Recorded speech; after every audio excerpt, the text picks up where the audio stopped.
was seamless. I felt totally at home, totally comfortable, which I haven't always felt.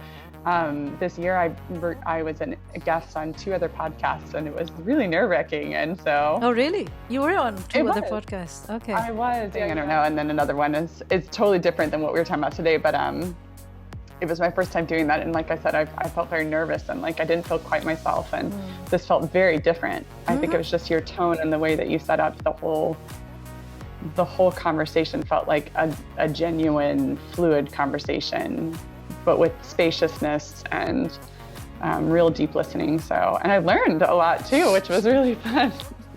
From you and Maxine, I was like writing a couple of notes. It was beautifully hosted. Thank you. No, as long as you feel good, you don't even have to. I feel really good. I legitimately am surprised, actually, a little bit with how like just light I feel afterwards. Not going, ooh, I don't want to listen to that. I actually thought to myself, the other 2 podcasts, I was like, I don't want to go back and listen to them.